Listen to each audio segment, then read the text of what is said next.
Hello dear student, welcome to my YouTube channel. तो आज हम लोग देखने वाले हैं क्लास 8 के टर्म 2 के क्वेश्चन को देखेंगे, जो कि संस्कृत पेपर का है। बिल्कुल इसी तरह का प्रश्न आपका एग्जाम में आएगा। आप लोगों ने बहुत सारे कमेंट किए थे कि सर मॉडल सेट 2 भी करवा दीजिए संस्कृत का। तो चलिए हम लेके आ गए हैं आपका मॉडल सेट नंबर 2 को। बिल्कुल इसी तरह का प्रश्न आपका एग्जाम में पूछेगा, तो आप लोग को गर्दा मचा के आना है। तो स्टार्ट करते हैं सबसे पहला नंबर क्वेश्चन की ओर बढ़ते हैं। उससे पहले आपको बता दें, आप अगर हमारे यूट्यूब चैनल पर नए हैं तो सब्सक्राइब करके बेल आइकन के बटन को दबा दें, ताकि हमारा आने वाला वीडियो का नोटिफिकेशन सबसे पहले आप तक पहुंचे।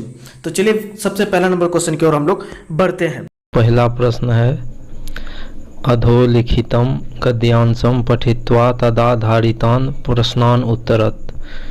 मतलब हुआ जो गद्यांश नीचे में दिया हुआ है उसको पढ़ें और उसके अनुसार नीचे दिए गए उक्त प्रश्नों का उत्तर दें।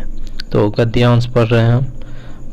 एतत् उद्यानम अस्ति, अत्र अनेके वृक्षा पादपा च सन्ति, अत्र अनेकाः लता अपि सन्ति, ते शोभनाः सन्ति, अनेकानि पुष्पाणि सन्ति, तानि सुन्दराणि सन्ति, मालाकारः पादपान् सिंचन्ति, अत्र एकः हिन्दोलः अस्ति, तत्र बालका क्रीडन्ति धावन्ति च, ते हसन्ति, अनेकानि काष्ठफलकानि सन्ति, प्रसन्ना च भवन्ति, खगा अपि उत्पन्नन्ति, खगा वृक्षे कूजन्ति, जनाः प्रातः उद्याने भ्रमन्ति।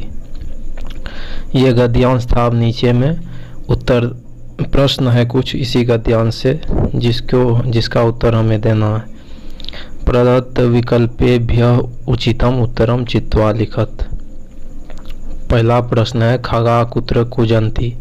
मतलब खगा मतलब हुआ पक्षी, खगा कहाँ मतलब कूज रहे हैं, आवाज़ जो कर रहे हैं। तो खगा वृक्षे कूजन्ति। उसके बाद दूसरा प्रश्न है, कह पादपान सिंचन्ति।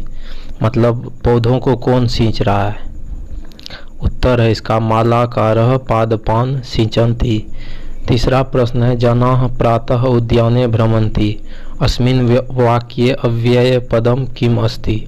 मतलब जनाः प्रातः उद्याने भ्रमन्ति, मतलब सभी लोग जो है प्रातः काल में सुबह में उद्यान में पार्क एक तरह से हुआ, उद्यान पार्क में घूम रहे हैं। तो इस वाक्य में अव्यय पद कौन सा है वही लिखना है। तो इसका अव्यय पद है अस्मिन् वाक्ये प्रातः अव्यय पदम अस्ति।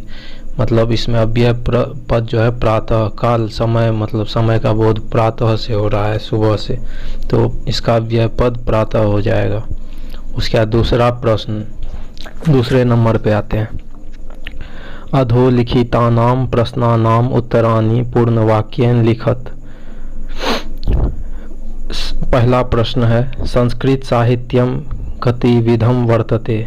तो इसका उत्तर है संस्कृत साहित्यम द्वे रूपे स्तः वैदिकम लौकिकम च। ये प्रश्न जो है किताब से है, गद्यांश से नहीं है। उसके बाद दूसरा प्रश्न है, ख दो का ख, प्राचीन काले नारीणाम स्थिति कीदृशी आसीत। तो इसका उत्तर हो जाएगा प्राचीन काले नारीणाम स्थिति उत्तमा आसीत। मतलब प्राचीन काल में पुराने समय में स्त्रियों की स्थिति बहुत ही अच्छी थी। उसके बाद गौ में है, कन्यायाः काः रूपा भवन्ति। मतलब कन्या जो लड़की होती है वो उसके रूपों के बारे में बताना है, कन्या क्या क्या हो सकती है। तो उत्तर है इसका कन्यायाः भगिनी भार्या मातृ च रूपा भवन्ति। मतलब स्त्री लड़की जो होती है वो बेटी बहन माता सभी के रूप में होती है। उसके बाद चौथा प्रश्न है, चत्वारि कस्य वर्धन्ते। तो इसका उत्तर हो जाएगा अभिवादनशीलस्य वद्धो पशेविनः च चत्वारि वर्धन्ते। उसके बाद अंग है, किम न प्रकाशयेत। इसका उत्तर हो जाएगा मनसा चिंतितम कार्यम वचसा न प्रकाशयेत। तो तीसरा प्रश्न है, अधोलिखितानां श्लोकानां हिंदी भाषया अर्थ लिखत। मतलब नीचे में जो श्लोक है उसका हिंदी में अर्थ लिखना है। श्लोक दिया हुआ है संस्कृत में, उसका हिंदी भाषा में अर्थ लिखना है। तो पहला श्लोक है क नंबर का, 3 का क, वाणी रसवती यस्य यस्य श्रमवती क्रिया, लक्ष्मी दानवती यस्य सफलम तस्य जीवितम। तो इसका अर्थ हो जाएगा जिसकी वाणी मधुर होती है, जिसका कार्य परिश्रम से भरा होता है, और लक्ष्मी धन भी जिसकी दान देने के लिए उसी का जीवन सार्थक होता है।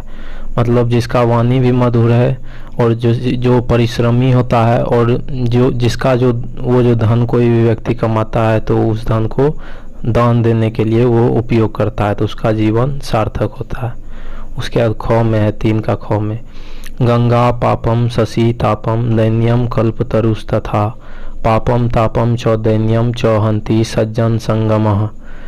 तो इसका अर्थ हो जाएगा गंगा पापम शमी, गंगा जो है पाप को मारती है। उसके बाद शशि मतलब होता है चंद्रमा, तापम दैन्यम मतलब शशि चंद्रमा ताप को मारता है और कल्पतरु दीनता को मारता है। पापम तापम च दैन्यम च हंति सज्जन संगमः, परंतु सज्जनों की संगति पाप ताप और दीनता तीनों को मार देती है। कहने का मतलब है कि हमें सज्जन का संगत में रहना चाहिए जिससे पाप ताप और दीनता तीनों हमारे अंदर जो भी है खत्म नष्ट हो जाएगा। उसके बाद चौथे नंबर का प्रश्न है, अधोलिखित शब्दानाम संस्कृत वाक्य प्रयोगम कुरुत। मतलब नीचे दिए गए शब्दों का जो है मतलब इन सभी शब्दों से एक एक वाक्य बनाना है। तो पहला शब्द है ज्ञानम, तो क में ज्ञानम है तो इससे बना लेंगे हम नहीं सत्यात परम ज्ञानम। दूसरा है पातकम ख नंबर में, तो पातकम से हो जाएगा अनृतात परम पातकम नास्ति। उसके बाद गौ में है धर्मम, धर्मम से बना लेंगे सूरवीरः धर्मम पालयति। मतलब सूरवीर जो होते हैं धर्म को पालते हैं, धर्म के रास्ते पे चलते हैं। परोपकाराय चौथा में है घ में, 4 का घ, तो परोपकाराय में हो जाएगा सताम विभूतयः परोपकाराय भवन्ति।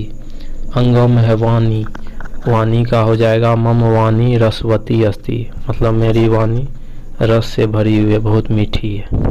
उसके बाद 5 नंबर पे चलते हैं, श्लोकांसान योजयत। मतलब श्लोक दिया हुआ है यहाँ पे 4 क से घ तक, इसको सही क्रम में सजाना है। तो पहला में दिया है ब्रह्मचर्यम हिंसा च हृदयाहारा सात्विक प्रिया। उसके बाद ख में है मनः प्रसादः सौम्यत्वम योगो भवति दुःखा। गौ में है रस्या स्निग्धा स्थिरा मौनमात्म विनिग्रह। घ में है युक्तस्व प्रावबोधस्य शारीरम तप उच्यते। तो यहाँ पे चारों दिया हुआ है, इसको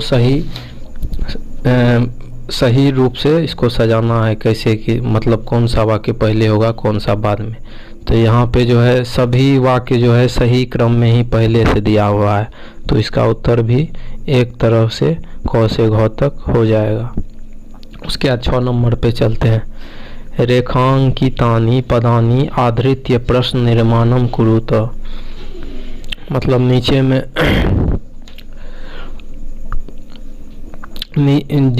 नीचे में जो 6 नंबर में प्रश्न दिया हुआ है, तो जिस भी शब्द के नीचे में रेखा लगा हुआ है उसके जगह हमें उस शब्द के बदले में हमें वहाँ पे प्रश्न बनाना है।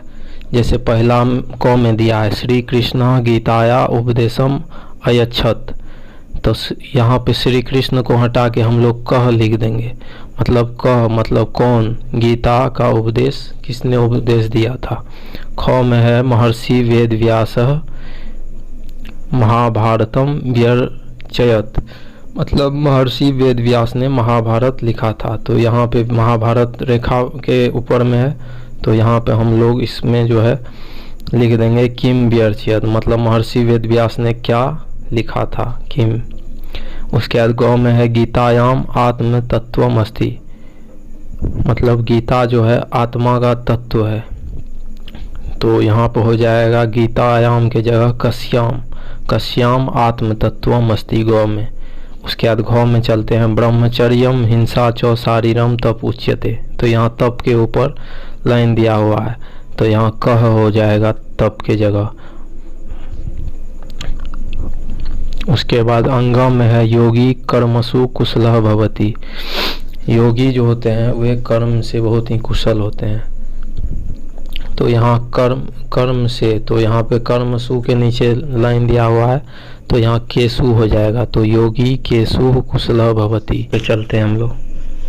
श्लोकान से सुरिक्त स्थानानि पूरयत, मतलब श्लोक का ही श्लोक दिया हुआ है लेकिन उसमें रिक्त स्थान है कहीं पे, तो उस स्थान को जो है भरना है हमें। किताब में आप लोग जो पढ़े होंगे उसी से ये श्लोक सब दिया हुआ है। तो पहला नंबर में है, क में है, नहीं सत्यात परो धर्मः। तो इसका पूरा श्लोक है, नहीं सत्यात परो धर्मः नानृतात पातकम परम। उसके बाद दूसरा में है, डैश यस्य श्रमवती क्रिया। तो यहाँ पे खाली स्थान की जगह हो जाएगा ख में, वाणी रसवती यस्य यस्य श्रमवती क्रिया। उसके बाद ग में है, अलसस्य कुतो, यहाँ खाली स्थान में विद्या हो जाएगा, तो अलसस्य कुतो विद्या। उसके बाद घ नंबर में है, पिबंती नद्यः डैश है, तो पिबंती नद्यः स्वयमेव नाम्भः, स्वयमेव नाम्भः हो जाएगा यहाँ खाली स्थान में। फिर अंगों में है, डैश सताम विभूतयः, तो यहाँ पे हो जाएगा परोपकाराय सताम विभूतयः। उसके बाद 8 नंबर पे चलते हैं, मंजूषातः उचित पदानि चित्वा रिक्त स्थानानि पूरयत। मतलब यहाँ पे मंजूषा मतलब हो गया कि शब्द दिया हुआ है, इसको जो है हमको जिस भी वाक्य में जो शब्द लगेगा उस वाक्य में उस शब्द को बैठाना है। तो मंजूषा में दिया हुआ है, कल्पतरुष तथा पानी रसास्वादः अभिवादनशीलस्य छाएव चिंतितम। तो पहला में है क में, दानेन डैश ना तू कंग कनेन, तो यहाँ पे हो जाएगा पहला का पानी हो जाएगा। दूसरा में है ख में, डैश नित्यम वृद्धोपसेविनः, दूसरा में हो जाएगा अभिवादनशीलस्य नित्यम वृद्धोपसेविनः। उसके बाद तीसरा गौ में हो जाएगा, गंगा पापम शशि तापम दैन्यम डैश, तो यहाँ पे कल्पतरुष तथा ऊपर में आप लोग पढ़े भी थे अभी तुरंत। उसके बाद घ में है, डैश मैत्री खल सज्जना नाम, तो यहाँ पे घ में हो जाएगा छाएव। तो यहाँ पे 4 ही प्रश्न है, हो गया। उसके बाद तो अंग और चौ नहीं दिख रहा है। 9 नंबर में चलते हैं, उदाहरणम दृष्ट्वा संधि विच्छेदम कुरुत, उदाहरण के साथ संधि विच्छेद करें। मतलब उदाहरण जो दिया हुआ है उदाहरण को देखकर संधि विच्छेद करें। उदाहरण दिया हुआ है यथा, मतलब उदाहरण है यहाँ पे विद्यालय, विद्या जोड़ आलय। अब नीचे में प्रश्न दिया हुआ है, इस सब का संधि विच्छेद करना है। पहला क में है इत्यादयः, तो इसका हो जाएगा इति जोड़ आदयः इत्यादयः। ख में है भाषा अस्ति, तो इसका हो जाएगा भाषा जोड़ अस्ति भाषा अस्ति। तीसरा गौ में है जानाम्यहम, जानामि जोड़ अहम जानाम्यहम, मतलब मैं जानता हूँ। उसके बाद घ में हो जाएगा अत्यावश्यकम का हो जाएगा अति जोड़ आवश्यकम, अति जोड़ आवश्यकम अत्यावश्यकम। उसके बाद 10 नंबर पे चलते हैं। यहाँ पे दिया हुआ है संस्कृत में अनुवाद करें, मतलब हिंदी में दिया हुआ है उसको संस्कृत में आप लोगों को अनुवाद करना है। पहला नंबर में है पेड़ से पत्ते गिरते हैं, तो हो जाएगा वृक्षात पत्राणि पतंती। दूसरा में है गंगा नदियों में सबसे पवित्र है, नदीसु गंगा शुचितमा हो जाएगा इसका। तीसरा में है हिमालय पर्वतों का राजा है, तो हिमालय पर्वता नाम राजा अस्ति। चौथा में देख रहे हैं संस्कृत सभी भाषाओं की जननी है, संस्कृतम सर्वासाम भाषानाम जननी अस्ति। उसके बाद 5 नंबर में देख रहे हैं कवियों में कालिदास श्रेष्ठ हैं, कविसु कालिदासः श्रेष्ठः। तो यहाँ 10 नंबर तक खत्म हो गया। अब 11 नंबर और शायद सबसे अंतिम प्रश्न है, इस पे हम लोग चलते हैं। तो यहाँ दिया हुआ है आदर्श विद्यार्थी पर संस्कृत में निबंध लिखें 11 नंबर में। तो यहाँ आदर्श छात्र वही हुआ, विद्यार्थी को संस्कृत में छात्र कहते हैं, तो हेडिंग दे दिए आदर्श छात्र। उसके बाद नीचे में लिखते हैं देवदत्तः एकः आदर्शः छात्र अस्ति, मतलब देवदत्त जो है एक अच्छा आदर्श विद्यार्थी है। सह 8म वर्गे पठति, वह 8वीं कक्षा में पढ़ता है। सह एक अनुशासन प्रिय छात्र अस्ति, वह एक अनुशासन प्रिय विद्यार्थी है। सह वर्गे प्रथमम स्थानम प्राप्नोति, वह वर्ग में प्रथम स्थान प्राप्त करता है। सह गुरु नाम आदरम करोति, वह अपने गुरुओं का आदर करता है। तस्य व्यवहारः शोभनः वर्तते, उसका व्यवहार बहुत ही सभी से अच्छा है, बहुत ही प्रशंसनीय है। उसके बाद है अस्माभिः तेषाम् आचरणं ग्रहीतव्यम, हम लोगों को उसके आचरण को अपने आप में ग्रहण करना चाहिए, क्योंकि वो एक बहुत ही अच्छा छात्र है। तो अच्छे विद्यार्थियों का गुण अपने आप में अच्छी चीज़ों को ग्रहण करना भी चाहिए। तो ख़त्म यहाँ पे 11 प्रश्न समाप्त हो रहा है।